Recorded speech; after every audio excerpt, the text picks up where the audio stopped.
Salut à toutes et à tous les amis, on se retrouve pour la review de Raw du 24 juin 2024, donc le dernier Raw en date. On a eu donc le mise au commentateur suite d'un petit quiproquo de Pat McAfee, donc Pat McAfee qui a eu un souci familial et qui ne pouvait pas commenter le show. Donc The Miz a commencé à commenter le début du show avec Michael Cole, donc c'était quand même assez intéressant. Le jeu était quand même assez intéressant, vu que c'est Drew McIntyre qui a ouvert le show et qui a dit tout simplement que il était, comment dire, qu'il était fier de ce qu'il avait fait à CM Punk lors du dernier SmackDown. Donc pour ceux qui n'ont pas vu l'arrivée du dernier SmackDown, bah, il a tout simplement passé tabac alors que CM Punk s'apprêtait à quitter l'arène pour rentrer chez lui, je crois. Tout simplement, c'est ça, et Drew McIntyre donc l'a attaqué alors qu'il y avait une interview entre Grayson Waller et aussi une théorie. Donc c'est quand même une promo assez intéressante de Drew McIntyre où il a tout simplement dit qu'il avait sur lui et la femme de CM Punk et son stupide chien Larry. Donc c'était quand même assez intéressant. Punk a été évacué sur civière, on n'a plus de nouvelles depuis. Est-ce qu'il va bientôt revenir? Ça, on n'en sait rien du tout pour le moment, mais c'était quand même assez violent que cette attaque. Donc Drew McIntyre va demander tout simplement de voir tout simplement Drew McIntyre dans le match, mais j'ai du mal à y croire personnellement. On verra un point positif de ce début de show, donc n'hésitez pas à donner votre avis en commentaire, tout simplement. Ensuite, après, donc, on a eu le premier match de la soirée de Badass Braun Breaker contre Ludwig Kaiser. Après ce qui s'est passé la semaine dernière, le match était écrit dans le marbre d'avance, excusez-moi l'expression, mais franchement, cette bataille, ce match, on va dire que je l'ai adoré parce qu'on a quand même des catcheurs qui ne pouvaient pas spécifiquement perdre. Enfin, c'est pas qu'ils pouvaient pas perdre, c'est que vraiment, ils étaient vraiment mis en valeur tous les deux. Donc, c'est quand même une bonne chose de voir un Ludwig Kaiser plutôt en bonne forme. Donc, c'est vraiment une bonne chose de voir cette version de Ludwig Kaiser vraiment tout détruire sur son passage sur sa route. Donc, Braun Breaker, lui aussi, le destructeur qui a progressé un petit peu tout le monde, qui fait ses preuves à Raw depuis ces dernières semaines alors qu'il était là pas. C'est finalement Ludwig Kaiser, excusez-moi, qui va remporter ce match par disqualification. J'ai bien fait de vérifier avant de dire une connerie. Donc Ludwig Kaiser qui va remporter ce match suite tout simplement alors qu'il s'est blessé durant le match et qu'on lui souhaite un prompt rétablissement à une intervention de Sheamus qui va venir lui foutre un énorme coup de genou. Ils vont se battre tous les deux finalement. Braun Breaker va en profiter, il va faire un énorme spear sur, sur Sheamus qui portait ce qui s'est passé, vraiment très intéressant et j'ai hâte de voir la suite. Enfin, pour Braun Breaker, on la connaît déjà, il va aller voir Adam Pearce et demander un match contre Sami Zayn pour le titre intercontinental. Enfin, il va un peu s'embrouiller avec Adam Pearce. Sami Zayn, il a dit chaud. Risque plutôt d'être un match assez intéressant avec un Sami Zayn à domicile et un Braun Breaker assez destructeur, comme je vous le disais. Donc, c'est vraiment un point positif. Donc, c'est un nouveau match dans la carte de Money in the Bank. Ensuite, on a enchaîné en parlant de Money in the Bank avec un combat de qualification pour le Money in the Bank ladder match féminin. Donc, Lyra Valkyria contre Kairi Sane contre Shayna Baszler. Là aussi, on a eu un combat, les gens. Franchement, quand je vous dis qu'on a des combats à la WWE ces derniers temps assez imprévisibles et assez impressionnants, je ne vous mens pas. Quasiment jamais. Ça a été pour moi l'un des meilleurs matchs des dernières semaines du côté de Raw qui commence cette nouvelle ère, commence à Triple H, commence à la faire, à bien la construire. Donc c'est quand même une bonne chose. Kairi Sane, Shayna Baszler et Lyra Valkyria ont livré une bataille que je pense très peu de catcheurs sont capables d'envier à eux trois. Donc ce triple menace-là a été vraiment d'une grande, voire énorme qualité. Parce qu'on a une Kerisan qui finalement fait un essai, une elbow sur Shayna Baszler. Puis je crois que c'est Lyra Valkyria qui va en profiter pour virer Shayna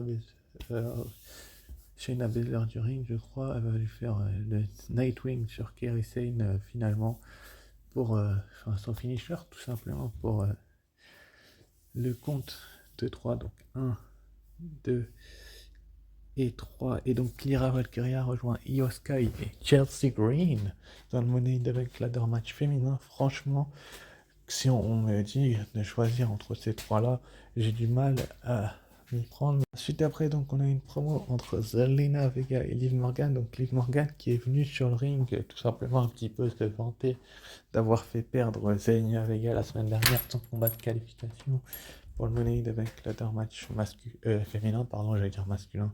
C'est des femmes, autant pour moi.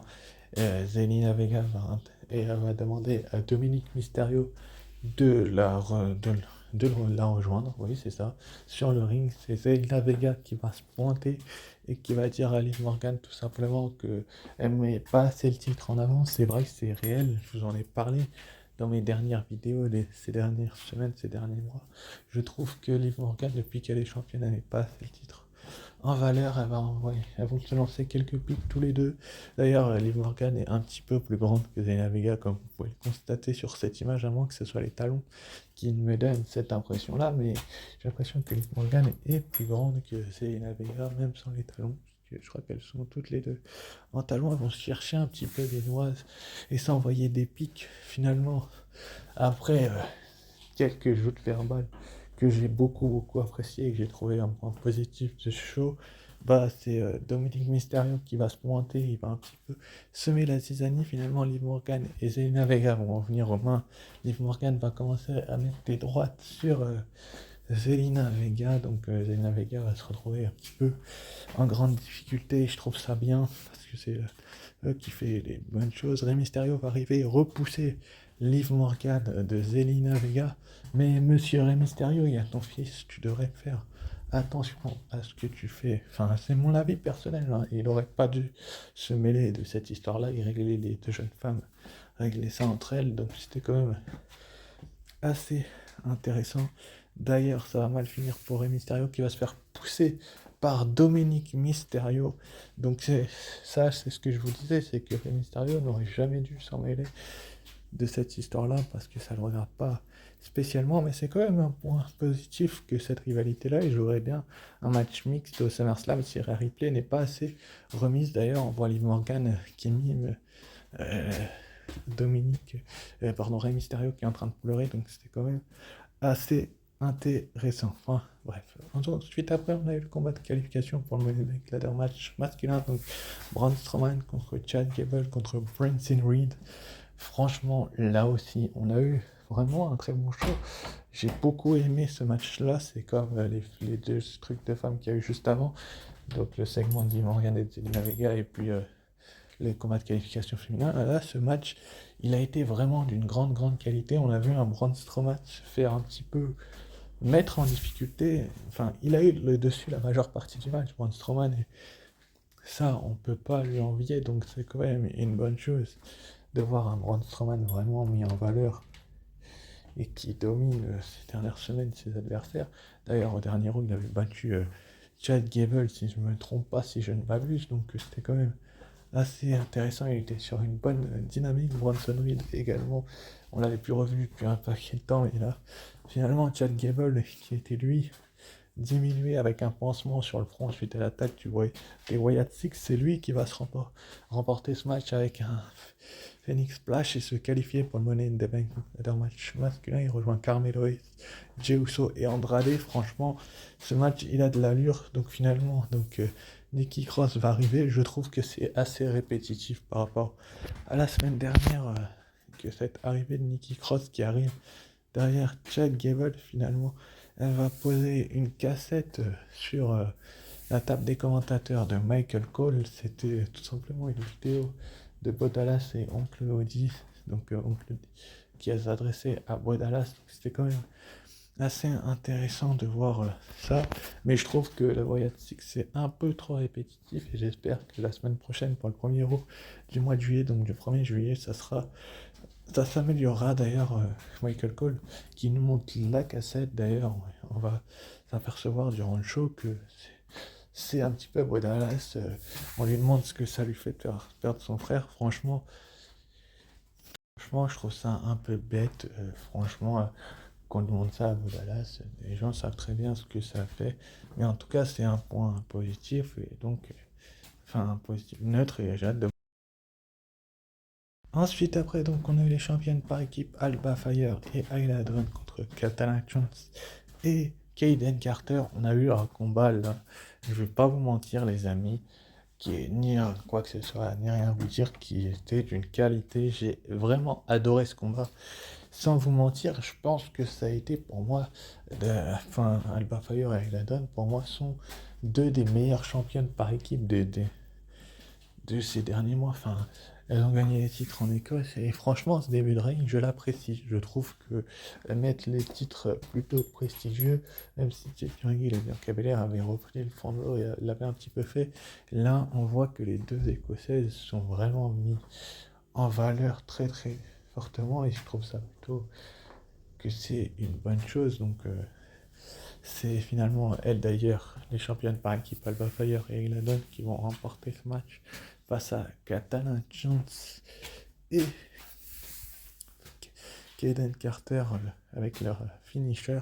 Elles vont ensuite se faire attaquer par Damage Control, donc Io Sky, Kei Risen et Dakota Kai vont s'en prendre aux championnes par équipe pour tout simplement prouver que c'est elles qui ont le contrôle tout simplement, donc elles vont un petit peu les démolir. Et finalement, Yosuke va finir avec son moonsault. Donc, c'est assez intéressant de voir que Damage Control a toujours des vues sur ces titres qu'elles avaient perdus.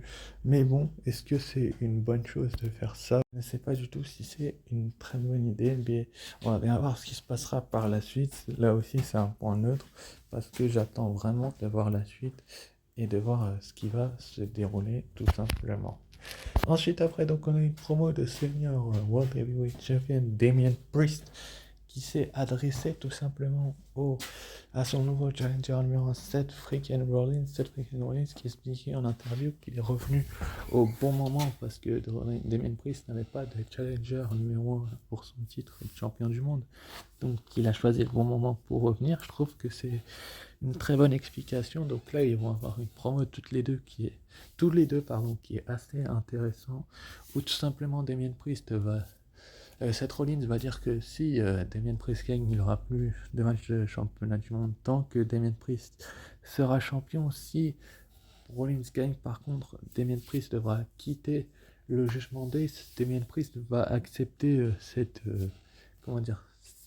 stipulation-là. Est-ce qu'il n'est pas un peu trop sûr de lui, de votre champion, le champion du monde poids lourd, Damien Priest? Je commence à me poser un petit peu la question. On le voit ces dernières semaines un petit peu se débrouiller seul sans le Judgment Day. Donc, est-ce que c'est un début? On verra bien en tout cas ce qui va se passer. Donc finalement, ils vont se serrer la main et c'est Gunther, donc le King of the Ring, qui va se pointer et effectuer son retour tout simplement.